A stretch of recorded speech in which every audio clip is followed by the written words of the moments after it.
नमस्कार प्यारे विद्यार्थियों।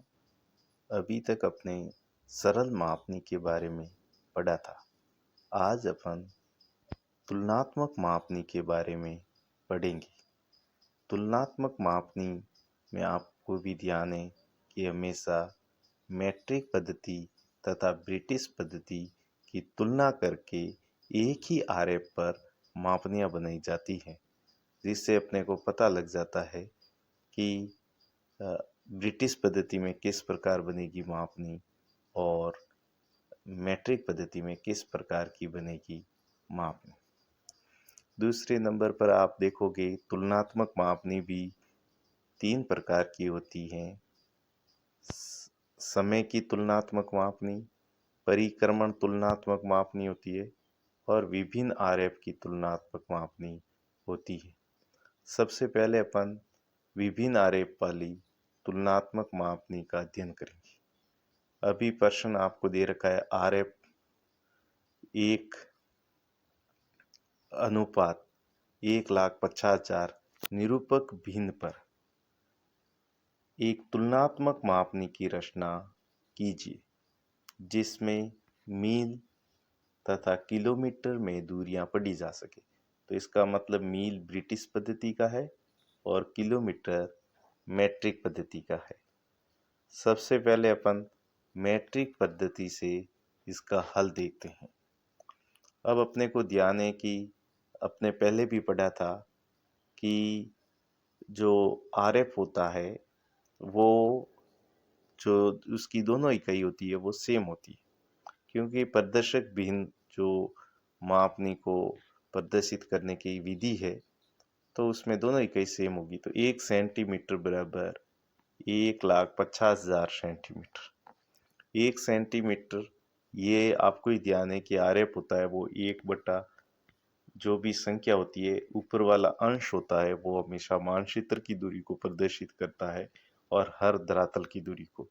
तो यहाँ 1 सेंटीमीटर जो है वो मानचित्र की दूरी को प्रदर्शित कर रहा है और यहाँ पर 1,50,000 सेंटीमीटर है वो धरातल की दूरी को प्रदर्शित कर रहा है।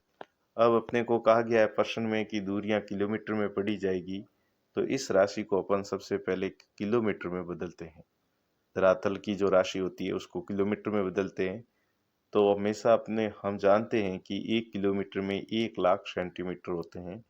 तो इसमें 1,50,000 में 1,00,000 सेंटीमीटर का भाग देते हैं, तो 1 सेंटीमीटर बराबर 1.5 किलोमीटर आ जाता है।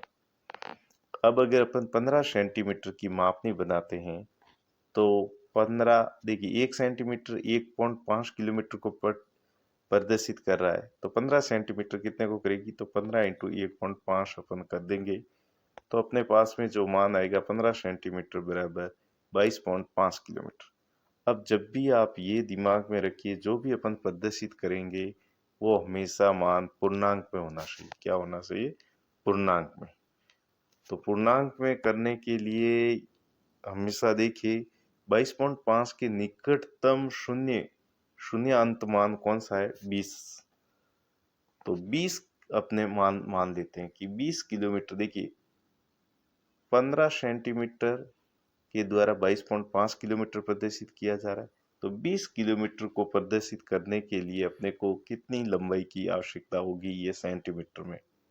तो चूंकि धरातल पर 22.5 किलोमीटर प्रदर्शित करने के लिए मानचित्र पर अपने को 15 सेंटीमीटर की आवश्यकता होती है, तो आप ध्यान रखोगे 1 सेंटीमीटर को प्रदर्शित 1 किलोमीटर को प्रदर्शित करने के लिए कितनी आवश्यकता होगी, तो हो जाएगी 15/22.5। यहाँ मैंने लिखा नहीं है लेकिन आप वापस देख सकते हो, मैंने ब्रिटिश पद्धति में आपको बता दूंगा। यहाँ लिखना था कि 1 किलोमीटर को प्रदर्शित करने के लिए कितनी की आवश्यकता होगी, तो आएगा 15/22.5। इसीलिए धरातल पर 20 किलोमीटर दूरी प्रदर्शित करने के लिए मानचित्र में कितनी सेंटीमीटर की आवश्यकता होगी, तो अपन 15/22.5 थे इंटू कर देंगे अपन 20। तो 20 किलोमीटर को प्रदर्शित करने को अपने को 13.33 सेंटीमीटर की आवश्यकता होगी। तो इसका मतलब है कि 13.33 सेंटीमीटर के द्वारा अपन 20 किलोमीटर प्रदर्शित करेंगे। तो इस प्रकार ये मैट्रिक पद्धति का अपने पास मान आ जाता है। मैट्रिक पद्धति के बाद अपने को दोबारा अपने को इसी मान को ब्रिटिश पद्धति में भी ज्ञात करना पड़ेगा। तो वो इस ब्रिटिश पद्धति में आप देखोगे तो 1 इंच बराबर अपने पास वापस वही 1 इंच बराबर ये हो जाएंगे 1,50,000 इंच। अगर अपने को ही ध्यान है पर्सन में अपने को दूरियां मील और किलोमीटर में पढ़नी थी, तो इसको दोबारा अपने मील में बदलना है। तो अपने क्या किया, 1 इंच बराबर 1,50,000 इंच में भाग दिया 63,360 का। ये 63,360 क्या है कि हम जानते हैं कि 1 मील में इंच होते हैं वो 63,360 होते हैं। ये आप सभी को पता ही है और मैंने ऐसा पहले वीडियो भी बनाया हुआ है जिसमें ये सब बातें बताई हुई। अब अपने देखिए कि जैसे इसको मील में बदल दिया गया है। अब अगर अपन 5 इंच की मापनी बनाते हैं कागज पर या जो अपने फाइल का पेपर है उसके ऊपर, तो फिर 1.5 इंच जो 1,50,000 है 63,360 इंटू 5 कर दिया, तो अपने पास 5 इंच में 11.83 मील प्रदर्शित होगा। अब मील हमेशा पॉइंट में नहीं होती है, मैंने कहा ना पूर्णांक में मान होता है, कोई दशमलव में मान नहीं होगा। तो अब अपन क्या करेंगे कि जो 11.83 है इसकी उपयुक्त निकट पूर्णांक संख्या कितनी है, 12 है। अतः 12 मील को प्रदर्शित करने के लिए रेखा की लंबाई कितनी आवश्यकता होगी, तो अपन हमें ज्ञात है कि धरातल पर प्रदर्शित धरातल पर 11.83 मील दूरी प्रदर्शित करने के लिए 5 इंच की आवश्यकता होती है। तो 1 मील की दूरी प्रदर्शित करने के लिए कितना हो गया, 5/11.83। तो धरातल पर 12 मील प्रदर्शित करने के लिए कितना हो जाएगा, 12 इंटू 5/11.83। तो अपने पास में आ जाएगा 5.07 इंच। तो 5.07 इंच पर अपने को 12 मील प्रदर्शित करने हैं। तो इस प्रकार अपनी दोनों पद्धति से ये मान ज्ञात हो जाएगा कि जो पहले में था, जो इसमें मान है कि 5.7 इंच पर 12 मील प्रदर्शित करना है, उसी प्रकार आप देखोगे इसमें अपने को 13.33 पर 20 किलोमीटर प्रदर्शित करना है। अब अपने को क्या करना पड़ेगा, अब हमें पता है कि जो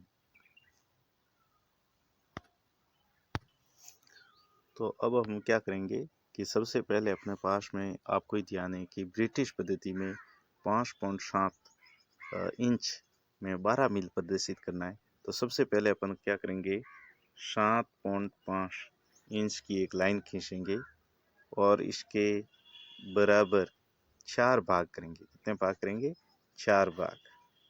ये 4 भाग कर दिए। फिर ये 5.7 इंच के 4 भाग कर दिए। फिर अपने क्या किया कि यहाँ पर 0 लगा दिया एक भाग को छोड़कर। अपने को ध्यान है कि मापनी के 2 भाग होते हैं। तो इस साइड वाला भाग होता है वो गौण भाग होता है और इस साइड वाला होता है मुख्य भाग होता है। तो इस प्रकार अपने पास में 2 भाग हो गए, 0 फिर 3 6 और 9 और फिर 3 यहाँ जोड़ोगे तो 12 हो जाएंगे। तो 12 इस प्रकार प्रदर्शित करेंगे। इस साइड भी मील होंगे और इस साइड भी मील होंगे। मैंने ये भी बताया था कि ये भाग मुख्य होता है, यहाँ पर बड़ी इकाई लिखी जाती है और यहाँ पर हमेशा छोटी इकाई लिखी जाती है। अगर दोनों इकाई सेम होती है तो यहाँ का मान अधिक होगा और यहाँ का मान हमेशा कम होगा। तो ये मील में अपने को प्रदर्शित हो जाएगी। दूसरी अपने को मैट्रिक पद्धति में 13.3 सेंटीमीटर की लाइन खींचनी है और इसके बराबर 5 भाग करने। कितने भाग करने, 5 भाग। 1 2 3 4 और 5 हो जाएंगे, यहाँ पर ऐसे भाग हो जाएंगे। फिर अपने को क्या करना है कि ये 0 हमेशा इसके सीध में आएगा। दोनों मापनियों का 0 हमेशा सीध में आएगा। तो 0 को ऐसे करके अपन एक भाग को छोड़कर फिर 4 8 12 और 16, क्योंकि अपने को यहाँ पर 20 किलोमीटर प्रदर्शित करना है। तो 16 और 4 कितने हो जाएंगे, 20। तो इस प्रकार अपनी माप नहीं बन जाएगी। इसमें शर्त यही है कि ये दोनों के जीरो सेम होने चाहिए, एक सीध में होने चाहिए, बिल्कुल एक सीध में होने चाहिए। यही है सबसे बड़ी। तो ऐसे करके अपन तुलनात्मक मापनी बना सकते हैं जो मैट्रिक पद्धति की और ब्रिटिश पद्धति दोनों को प्रदर्शित करेगी। Thank you. और यदि हमारा चैनल आपको पसंद आ रहा है तो उसको लाइक